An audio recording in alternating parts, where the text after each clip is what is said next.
Las conclusiones del Gran Premio de Japón son muy interesantes. A ver, estoy consciente de que la carrera no fue la más entretenida de todas y estoy consciente de eso, pero lo que nos dejó ver esta competencia es muy revelador para las siguientes fechas, especialmente para los equipos que tienen un panorama bastante gris. Otros parece que tienen la luz al final del túnel y uno en particular debe de modificar sus prácticas si no quiere vivir un fracaso rotundo. Así que vayamos de lleno a toda la información que nos dejó esta tercera fecha del Campeonato Mundial de Fórmula 1, lo que dejó el Gran Premio de Japón.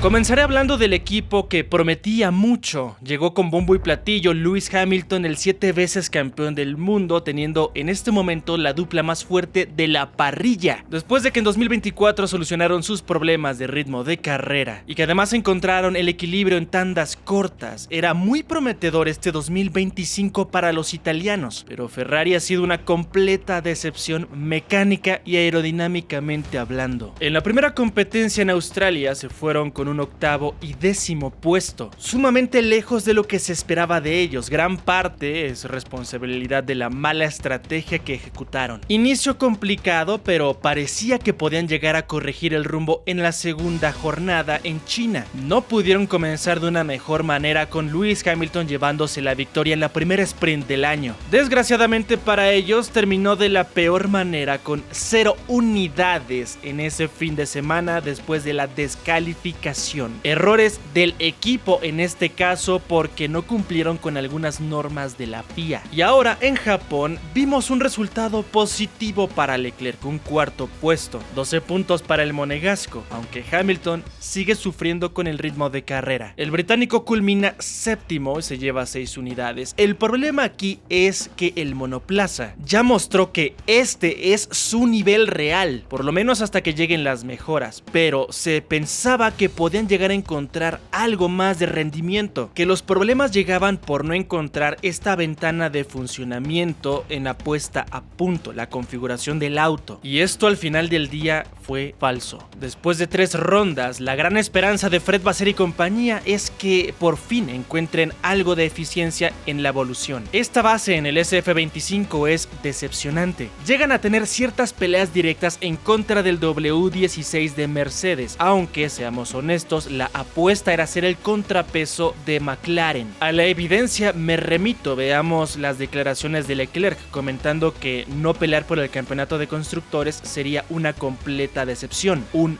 fracaso. Hasta el momento, por supuesto, que están muy lejos de ejecutar algo así. Dicho esto, ¿qué es lo que nos deja ver Ferrari? Bueno, los resultados no van a cambiar de aquí a que lleguen las primeras mejoras. El SF25 tiene 2 problemas muy serios. El primero de ellos es la degradación de los neumáticos. El talón de Aquiles, que parecía que había sido corregido en 2024, regresa, y es un problema que ha mermado el potencial estratégico de la organización. La prueba de esto es lo que vivimos en Japón justamente. Kimi Antonelli pudo rodar con neumáticos de compuesto medio más giros que Hamilton con compuesto duro. Además, el equipo Ferrari este fin de semana en Japón no era capaz de explotar un juego de neumáticos blandos en 2 giros competitivos en vuelta rápida. Las prestaciones se desplomaban cuando ejecutaban esto con usados. Una diferencia abismal con Red Bull, McLaren, Mercedes y hasta Williams. La peor parte para los de Maranello es que a pesar de que tienen esta dupla de corredores, el progreso o potencial recuperación de 2025 no depende de sus 2 estrellas, Hamilton y Leclerc,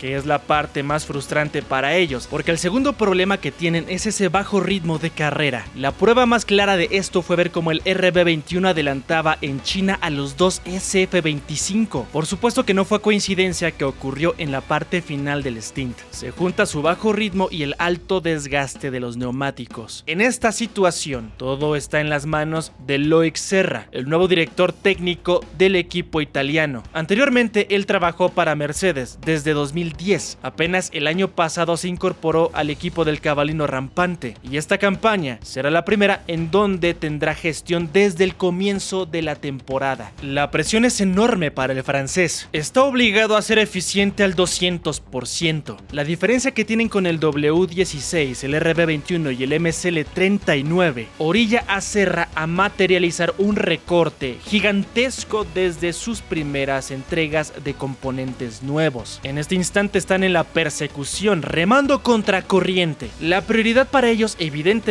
es mantenerse cercanos a sus rivales, ser consistentes antes de que comience la guerra evolutiva que será un antes y un después. Ejecutar una especie de control de daños mientras pueden llegar a incrementar el rendimiento de este monoplaza, porque todas las organizaciones que están delante se están alejando. Esta nueva etapa con los dos corredores de renombre en la alineación de Ferrari no comenzó de la mejor manera. Pueden mejorar, evidentemente, pero no será una tarea nada sencilla, dependen absolutamente de su nuevo director técnico. Loic Serra necesita urgentemente mejorar el rendimiento del SF25 en alta carga aerodinámica, caso contrario a otros años en donde eran muy eficientes en esa área, pero lo que han mostrado en estos últimos compromisos es que pierden y muchísimo en las zonas trabadas, siendo competitivos hasta el momento únicamente gracias a la velocidad punta, lo que es una debilidad considerable. Veremos qué es lo que pasa y si comenzamos a ver un repunte gracias a los primeros paquetes de evoluciones. Pero, ¿ustedes qué piensan? ¿Será que sí veremos el despertar del cabalino rampante o serán superados por los rivales que ya están cómodamente por delante de ellos?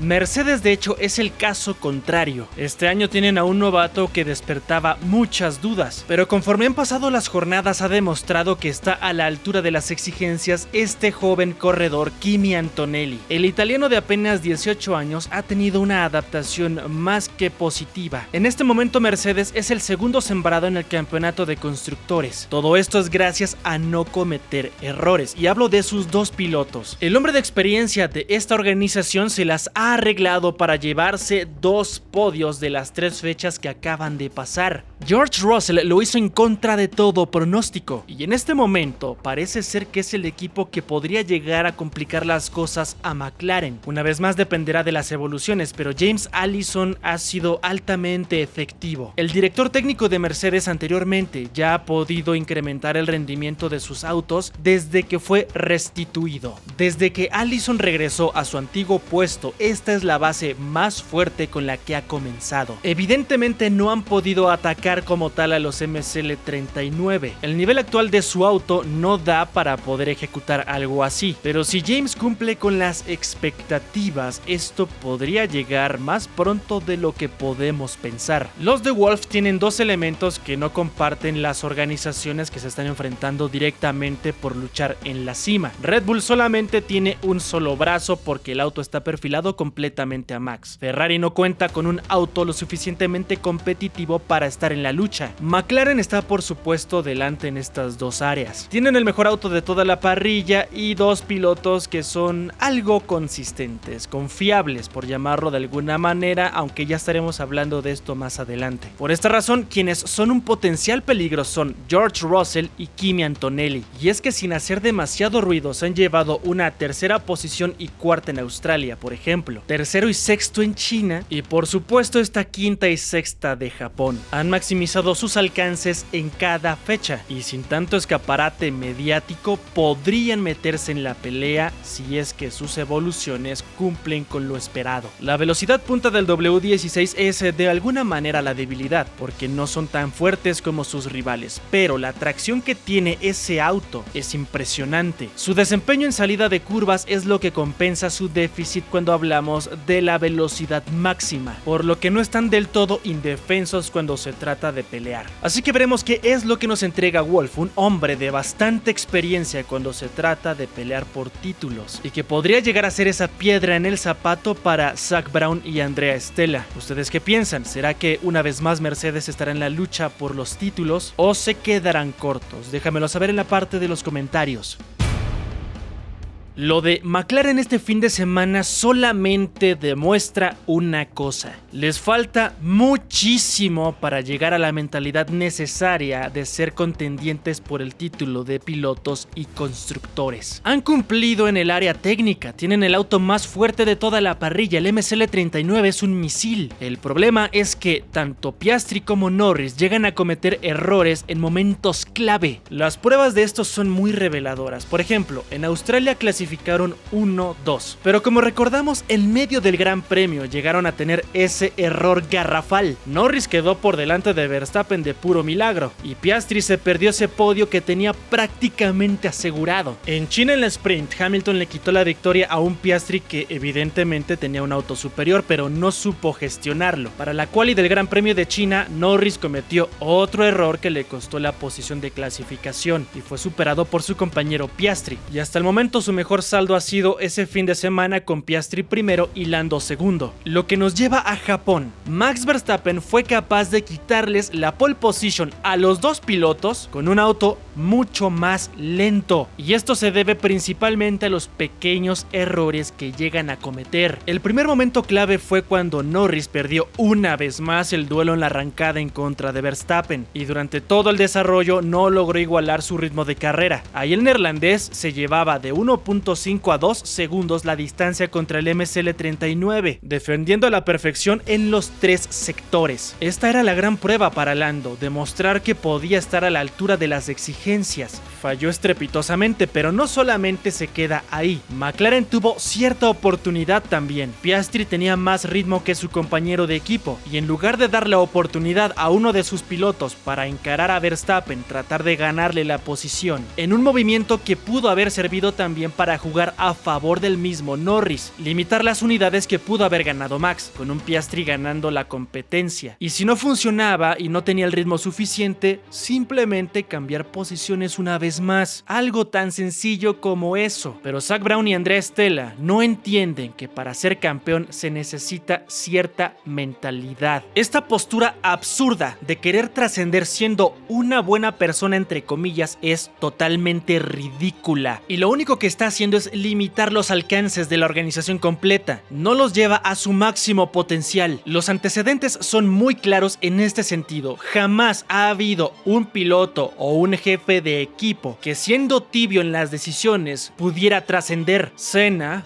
Vettel, Lewis Hamilton, Fernando Alonso, Niki Lauda, Alain Prost, Mika Häkkinen, Michael Schumacher o el mismo Jackie Stewart si hablamos de pilotos campeones del mundo. Y si retomamos a los jefes, Ross Brown, Jean Todt, Christian Horner, Toto Wolff o el mismo Ron Dennis, hablando de jefes de equipo, todos con una mentalidad clara: priorizar los campeonatos, cueste lo que cueste, y guste o no, esto se debe de ejecutar para poder trascender. Y si no lo hacen, pasan este tipo de situaciones en las que ya le dieron vida una vez más a Max Verstappen, perdiendo puntos de manera completamente ridícula por este tipo de medidas. Si McLaren no corrige el camino, van a terminar fracasando en este 2025, porque no entienden que hay que exprimir hasta la última unidad en cada uno de los compromisos. Veremos cómo accionan en Bahrein, pero por el momento, los del equipo papaya no son garantía de absolutamente nada, y son la prueba de que no importa que tengan el auto más dominante de la parrilla si no tienen el recurso humano.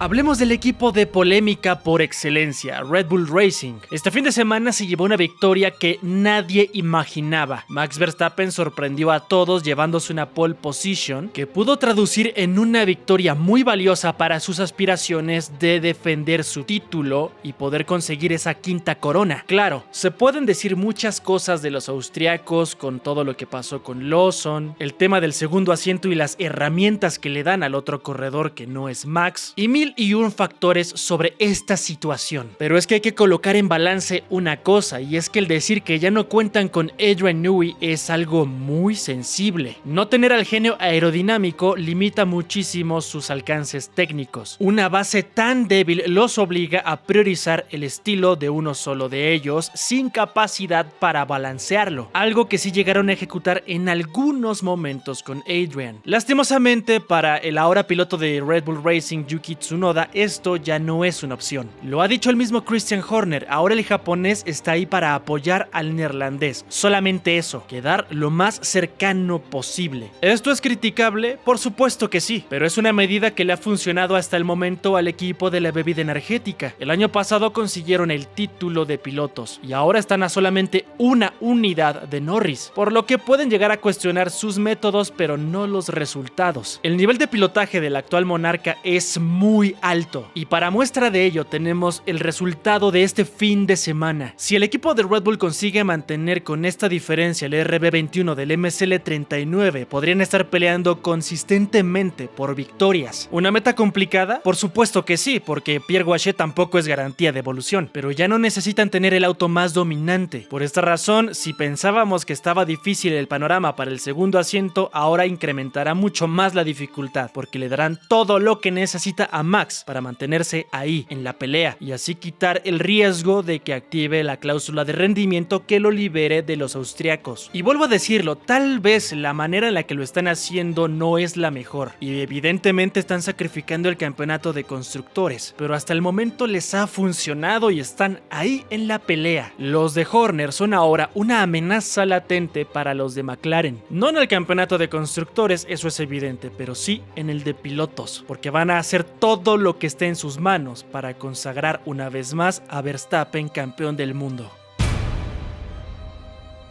Se esperaba mucho de esta organización, pero hasta el momento han sido la gran decepción junto con Ferrari. Aston Martin no ha sido capaz de mostrar a dónde se ha ido esta inversión multimillonaria que han ejecutado. Por supuesto que yo estoy consciente que Adrian Newey apenas comenzó a trabajar en esta temporada, por lo que sus resultados se verán tal vez en los paquetes de desarrollo, aunque la gran apuesta es 2026. Pero el hecho de que hayan ejecutado esta contratación no borra el gran fracaso que fue en su momento Dan Follows, o el desempeño tan bajo que ha llegado a tener Lance Stroll desde que se inició esta estructura. Con tal de defender al hijo del jefe, responsabilizaron a Mike Crack y por eso fue destituido, pero ese es otro tema. Acá nos referimos a un tema conjunto. Tienen la fábrica más moderna de todas, un músculo financiero impresionante, y no han podido entregar un resultado decente, un auto que les permita pelear por la zona media. Ya no estamos pensando en podios o victorias. Y para esto utilizaré como contraste a Williams, que ha hecho un trabajo excepcional con James Wolfe al frente. Los británicos no tienen ni la mitad del presupuesto con el que goza Aston Martin, y al día de hoy tienen más puntos que los de Silverstone. Es más, Carlos Sainz y Alexander Albon tienen más unidades esta campaña de todo lo que lograron el año pasado. 19 en este 2025 contra los 17 de todo 2024, apenas en 3 carreras, lo que evidencia un progreso muy alto. Con James al frente han podido entregar muy buenos avances año con año, al día de hoy dejando en completo ridículo a la estructura de Lawrence Stroll. De hecho, no solamente Williams está por delante de ellos en el campeonato de constructores, también lo está Haas, y estos equipos tienen algo en común: cuentan con un presupuesto muy inferior a lo que tiene al día de hoy Aston Martin. Sin hablar de las instalaciones, evidentemente, porque ni Williams ni Haas tienen para nada la infraestructura de vanguardia. Son de los equipos con más desventaja en ese sentido, y aún así superan con mucha claridad a los AMR25. La única esperanza para ellos es que Newey pueda entregar buenas evoluciones, que es por supuesto una garantía, pero el costo es muy alto porque estarían quitándolo del enfoque de 2026 con tal de hacer un papel digno en esta temporada que ya comenzó. Newey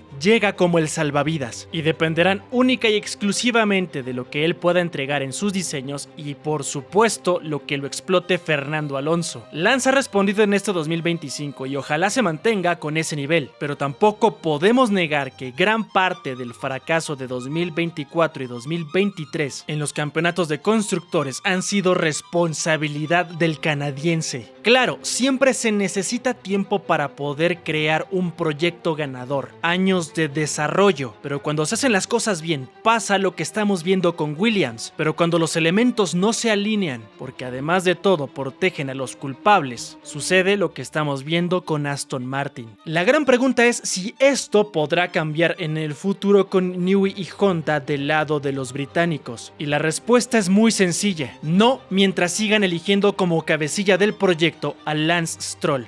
porque esto al momento los está llevando al fracaso absoluto. La única esperanza que tienen los fans de Aston Martin es que los accionistas comiencen a presionar, porque de otra manera podríamos estar viendo un Toyota 2.0. Ustedes díganme qué opinan sobre todas estas conclusiones del Gran Premio de Japón. ¿Están de acuerdo o no? Los estaré leyendo en la parte de los comentarios. Yo te agradezco mucho haber visto el video hasta el final. Nosotros nos vemos en la previa que saldrá este miércoles, no lo olvides. Suscríbete para que así sepas cuando subimos el nuevo video.